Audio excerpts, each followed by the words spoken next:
하나님의 말씀 시편 139편 1절부터 10절까지의 말씀입니다. 어떤 기관에서 설문조사를 했습니다. 사람들이 자기 외모에 대해서 어떤 생각을 가지고 있는지 조사했습니다. 당신은 당신의 외모에 만족하십니까? 이렇게 물었습니다.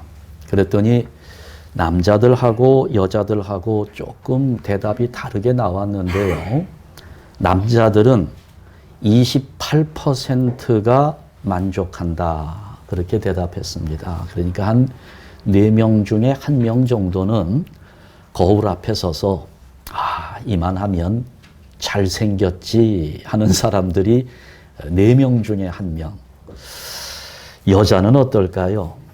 여자들은 외모에 대해서 만족하는 게 남자들보다 많을 것 같습니까? 적을 것 같습니까? 여자들은 13%가 만족한다. 이렇게 대답했습니다. 그 다음에 또 하나를 물었어요. 외모를 바꿀 수 있다면 바꾸시겠습니까? 하고 물었습니다. 자기 지금 생김새를 보면서 외모를 바꾸겠느냐? 바꿀 수만 있다면. 그랬더니 남자들은 94%가 바꾼다고 대답했습니다. 여자들은 얼마나 될까요? 여자들은요, 99%였습니다. 여러분은 어때요? 여러분은 스스로 거울 앞에 있는 자기의 모습을 보면서 이만하면 괜찮다고 생각합니까? 어떻습니까? 네. 그런 말이 있어요. 공부 잘하는 게 이쁜 것만 못하고 이쁜 게 돈 많은 것만 못하고 돈 많은 게 건강한 것만 못하다 하는 그런 말이 있습니다. 이 참 지금도요, 아마존에 가보면 그 아마존 밀림 정글에는 지금도 문명을 모른 채 살아가고 있는 소수 원시 부족들이 참 많이 있다고 그래요. 어떤 탐험대가 그들을 찾아 나서는 그런 프로그램을 TV에서 방영한 적이 있습니다. 근데 이 토인들, 외부 사람들이라고는 처음 대해본 사람들입니다. 근데 그 사람들을 이제 취재하면서 그 내용들을 그대로 보여주는데요. 말도 통하지 않고 참 어려움이 많았습니다. 그런데 그 중에 탐험대원 가운데 아주 짓궂은 사람이 그 토인에게 손거울을 건네주었습니다. 그러니까 이 토인이 생전 처음 거울을 본 거예요. 그러니까 자기 얼굴을 처음 본 겁니다. 그러면서 아주 기겁을 하는데요. 그 물건 속에 보니까 그게 거울인지도 모르죠. 그 물건 속에 보니까 자기를 똑바로 쳐다보는 사람이 있는 거예요. 그러면서 자기가 하는 행동을 그대로 따라서 하는 자가 거울 속에 있는 겁니다. 그러니까 이 사람들은 그 거울이 그동안에 자기들 경험하지 못한 그런 물건을 보면서 한 번도 그동안 자기 얼굴을 본 적이 없었던 거지요. 그러니까 여러분, 이 사람들은 살면서 자기가 잘생겼는지 못생겼는지 예쁜지 그렇지 않은지 이것도 그냥 모르면서 사는 겁니다. 근데 생각해 보니 차라리 그게 더 행복할 것 같아요. 모르면서 자기 얼굴 어떻게 생겼는지 모르면서 사는 것이 더 행복하지 않겠나. 요즘에는 얼굴 바꾸고 싶은 사람이 99%라고 그러는데 어때요, 여러분? 세상에서 나에 대해서 가장 잘 알고 있는 사람은 누구일까요? 아마 대부분 자기 자신이라고 생각할 수 있을 것 같습니다만, 근데 어떤 경우에는 나에 대해서 나보다 남이 더 잘 알 때도 있습니다. 그러니까 이 나는 두 가지의 나가 있어요. 내가 알고 있는 나가 있고 남에게 알려진 나가 있습니다. 근데 이렇게 보면 내가 알고 있는 나가 크고 남이 알고 있는 나가 작은 사람은 아주 좀 엉큼한 사람이지요.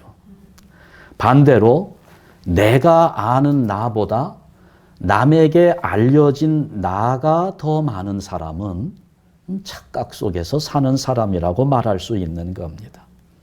내가 나를 많이 알고 남에게 나에 대해서 많이 알리고 사는 사람이 이게 건강한 사람이라고 볼 수 있을 거예요. 남에게 나를 잘 알리지 않는다. 다른 사람에게 나의 모습을 감추고 싶다. 이런 것은 뭘 의미합니까? 뭔가 감추고 싶은 것이 많다? 꼭 그런 건 아니겠지만 죄가 많다는 것을 의미하기도 할 것입니다. 여러분은 어떠신지 모르겠어요. 여러분은 여러분 자신에 대해서 얼마나 많이 알고 있습니까? 사실 나도 나를 잘 모릅니다. 그래서 나는 부족하고 어리석은 사람이라고 말해야 그래야 인격이 있고 덕이 있는 사람이 돼요. 그러면 나도 나를 잘 모른다고 하면 도대체 누가 나를 가장 잘 알고 있을까?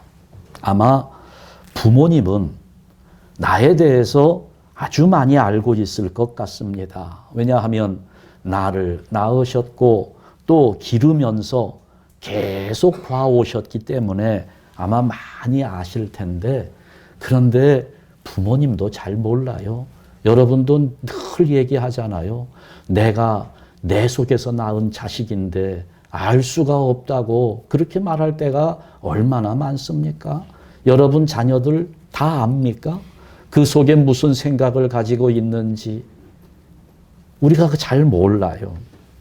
그런데 오늘 성경에 보니까 나를 가장 잘 아시는 분은 나를 지으신 하나님이시다. 이렇게 말씀하고 있습니다. 오늘 본문 1절에 보니까 다윗이 이렇게 고백하잖아요. 여호와여 주께서 나를 살펴보셨으므로 나를 아시나이다. 주께서 나를 아시나이다. 천지 만물을 지으셨고 나를 만드신 하나님이시니까 나에 대해서 가장 잘 알고 계신다는 겁니다. 그러니 하나님 앞에서 우리는 숨길 수 있는 것이 하나도 없습니다. 나의 모든 것을 알고 계시기 때문입니다. 오늘 1절부터 10절까지를 읽었는데요. 다윗이 그렇게 고백하는 거예요. 내가 앉고 일어서는 것도 다 아시고 내 입술에 담겨 있는 말도 다 아시고 말하기 전에 이미 마음속에 있는 것들을 다 아신다는 거지요. 나의 은밀하고 비밀한 것까지 다 아시는 분인데 하늘에도 계시고 음부에도 계시는 하나님이시니 내가 새벽 날개를 치며 바다 끝에 가서 거할지라도 거기 하나님이 계시더라는 거예요. 우리가 하나님의 손을 벗어날 수 없다는 겁니다. 내 모든 것을 알고 계시는 그 하나님. 그러니 그 앞에서 우리가 무슨 비밀을 간직할 수 있겠습니까? 하나님을 피해서 도망갈 데가 없는 겁니다. 뿐만 아니라 하나님은 나의 모든 허물과 부족함을 다 알고 계시는 분이에요.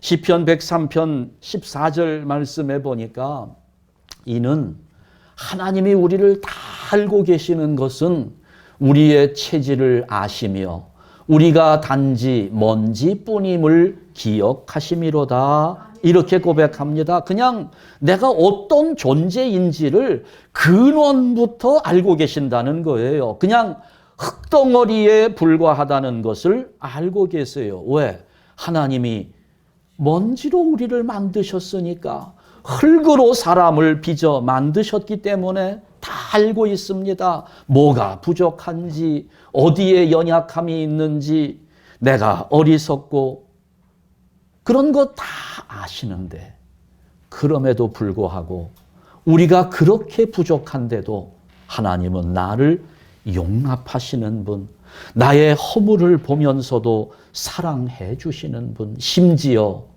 우리가 늘 죄 가운데 살고 있는 것을 알고 있으면서도 나를 사랑하시는 분이 하나님이시라는 겁니다. 참 우리가 얼마나 어리석은지 몰라요. 하나님은 모를 거라고 착각할 때가 많잖아요. 그래서 감추고 싶은 것들, 숨기고 싶은 것들, 하나님 앞에 혼자 기도하면서도 그 하나님 앞에 차마 고백하지 못하는 것들, 이미 하나님은 다 알고 계시는데 그거 그냥 마음속에 꽁꽁 감추어 두고 전전긍긍하는 그런 모습들이 우리에게 얼마나 많이 있는지 모릅니다. 참 어리석은 거지요. 어떤 한 대학에 다니는 여학생에게 아주 사랑하는 남자가 있었습니다. 여러 해 동안 깊은 연애를 했고 결혼도 약속을 했고 날짜까지 잡았는데 그만 그 남자가 결혼식을 며칠 앞두고 교통사고로 죽었습니다. 큰 마음의 상처를 가지게 되었지요. 그러나 그런 시련의 시간들을 지낸 다음에 얼마 지나서 다른 한 남자를 만났습니다. 그 남자가 얼마나 따뜻하고 다정스럽게 대해주는지, 자기를 진심으로 사랑해주는 것이 마음에 느껴졌습니다. 야, 이 남자가 정말 나를 사랑해주는데 나의 과거를 이야기할까? 자기의 과거를 고백하면 사랑이 깨질까봐 두려움이 생겼습니다. 그래 이 여인은 자기 과거, 비밀을 그냥 마음속에 간직한 채 그 남자와 결혼식을 올렸습니다. 자식도 낳았고 행복하게 사는데 그래도 마음 한쪽 구석에는 늘 불편함이 있는 거예요. 자기의 과거, 지금 나를 사랑해주는 이 남자 말고 다른 남자를 사랑했던 자기의 그 과거 때문에 마음이 늘 괴로웠어요. 그렇게 10년의 세월이 흘렀습니다. 변함없이 그 남편은 자기를 한결같이 사랑해 주었습니다. 이제 그렇게 좋은 남편, 내가 더 이상은 속일 수 없지, 더 이상은 감출 수 없지 하고 자기의 과거를 고백했습니다. 내가 당신과 결혼하기 전에 이러이러한 남자와 이러이러한 관계 속에 있었다는 것을 이야기해 주었어요. 그랬더니 그 남편이 그 이야기를 다 들은 다음에 아내의 손을 꼭 잡아주면서 그렇게 말했답니다. 당신 만날 때부터 다 알고 있었노라고 그렇게 이야기를 하더래요. 우리가 예수를 믿는데요, 하나님을 섬기는데 그래도 죄에 빠지지요. 시험에 들 때가 많습니다. 그런데 우리는 죄를 짓게 되면 마음이 괴로워요. 예수 안 믿는 사람들은 죄를 지어도 별로 가책이 없지요. 시험에 들지 않습니다. 죄를 지으면서도 거리낌을 갖지 않아요. 제가 전에 있던 교회에 체육관이 있었습니다. 그 체육관에 페인트 칠을 하기로 했어요. 그래서 날을 잡고 이제 사람이 와서 페인트 칠을 하는데 페인트 칠하는 것을 좀 구경하고 싶어서 제가 그 옆에 졸졸 따라다니면서 아마 그분은 굉장히 불편했을 테지만 나는 또 그걸 구경하고 싶어서 따라다녔습니다. 그런데 그렇게 구경하다가 페인트가 딱 한 방울 제 바지에 튄 거예요.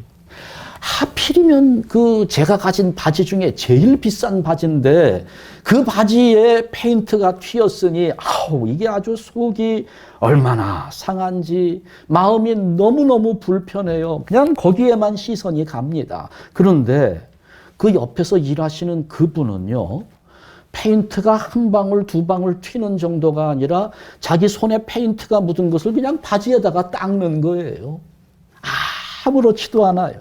나는 내 바지에 페인트 한 방울 튄 것이 그렇게 마음이 불편한데 그분은 그냥 손에 묻은 거 바지에 닦으면서도 아무런 거리낌도 없는 겁니다. 이미 그분의 옷은 작업복인데 페인트로 범벅이 되어 있는 옷입니다.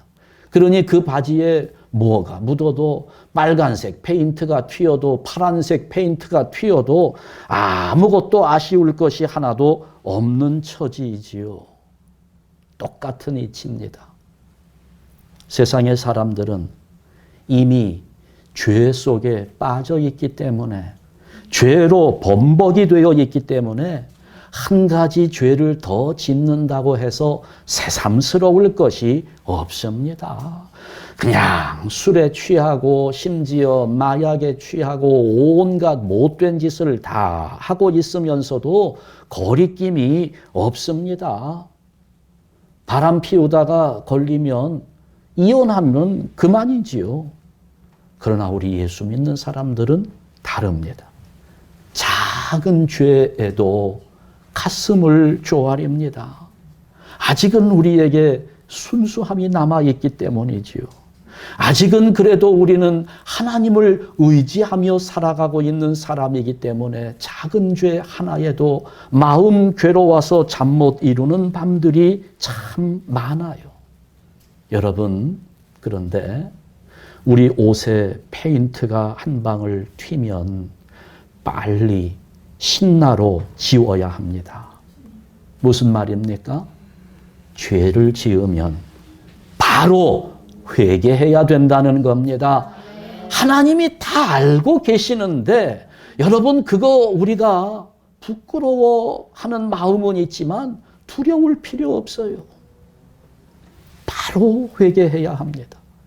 그러면서 내가 다시는 이와 같은 죄를 짓지 않겠노라고 다짐해야 됩니다. 그 죄의 습성에 빠져들지 않도록 이겨내야 하는 것입니다. 만약에 내가 죄를 짓고도 회개하지 않으면 어떻게 됩니까? 한 방울 튄 거 그냥 내버려둬요. 또 한 방울 튄 거 내버려둡니다. 10방울, 20방울이 내 옷에 튀게 되면 그 다음서부터는 한 방울, 두 방울 정도 더 튀어봐야 아무런 마음의 변화를 느끼지 못합니다. 뭘 말합니까? 죄에 둔감해지는 것입니다. 빨리빨리 그 자리에서 회개하지 않으면 우리는 그 죄의 습성에 빠져들기 때문에 그 회개하지 않는 그 가운데 죄가 쌓여가는 겁니다. 죄가 쌓이게 되면 쉽게 지울 수 없습니다. 하나님은 다 알고 계시는데 왜 아직까지도 나는 그 죄를 회개하지 않고 내 마음속에 숨겨두고 괴로워하며 살아가고 있을까? 하나님이 다 알아요. 내 질병도, 내 고통도, 내 사정도 다 알고 있습니다. 그런데 어떤 때 보면 일이 잘 풀리지 않고 어려운 일이 생기고 내가 실패했나 하는 이런 생각이 들 때도 있어요. 실패한 자리에서 더 이상 길이 보이지 않아요. 여러분, 그럴 때 우리 무슨 생각합니까? 하나님이 나를 버리셨나? 내가 지금 이렇게 실패한 인생을 살아가는 것이 하나님께로부터 사랑을 받지 못하는 증거인가? 이런 생각을 우리가 하잖아요. 그러나 아닙니다, 여러분. 그 실패는 하나님께서 나를 사랑하시는 증거임을 믿으시기 바랍니다. 나를 사랑하시기 때문에 그 그 실패가 내 인생 가운데 주어지는 겁니다. 무슨 소리일까요? 고통에는 이유가 있다는 겁니다. 내게 그 고통이 필요하기 때문에 주신 것입니다. 우리는 알고 있는 것이 너무 적어서 그 고통의 이유를 다 설명할 수는 없습니다. 그러나 구약을 보면 욥기에서 의인이 왜 고통을 당해야 하는지 그 문제를 풀어주고 있어요. 욥은 그 고통의 의미를 깨달았습니다. 그리고 그렇게 고백합니다. 욥기 23장 10절 말씀을 보게 되면 우리 다 같이 읽습니다. 내가 가는 길을 그가 아시나니 그가 나를 단련하신 후에는 내가 순금같이 되어 나오리라. 아멘. 고통에는 이유가 있는 거지요. 여러분, 우리가 인생에서 지치고 힘들 때 누구를 찾아가야 할까요? 어디를 찾아가야 하겠습니까? 나를 가장 잘 알고 계시는 분을 찾아가야 합니다. 요즘에 안타까운 거, 어려운 현실 속에서 하나님을 떠나는 사람이 있어요. 어려운 현실이 내 앞에 닥쳤다면 오히려 하나님께로 와야 되는데 하나님을 떠나가고 있는 겁니다.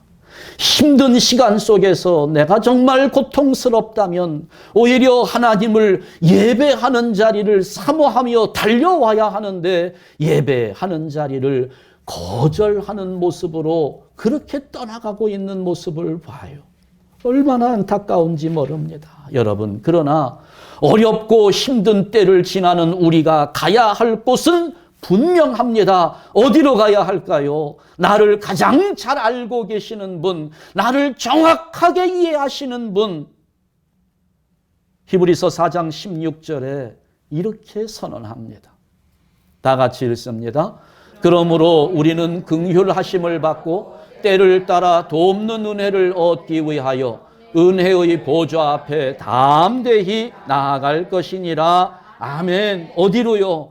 은혜의 보좌 앞에 나아가서 우리 하나님 앞에, 주님 앞에 내 마음을 털어놓을 때 우리 문제가 해결돼요. 우리 인생의 길이 열리게 되는 겁니다. 하늘의 위로가 주어집니다.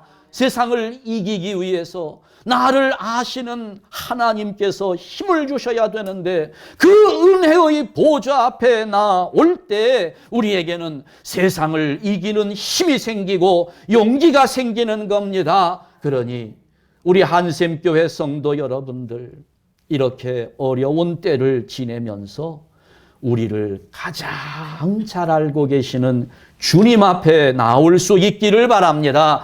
주님 앞에 우리의 죄를 고백하고 회개하면서 우리의 답답하고 안타까운 심정을 다 쏟아놓으면 저는 확신합니다.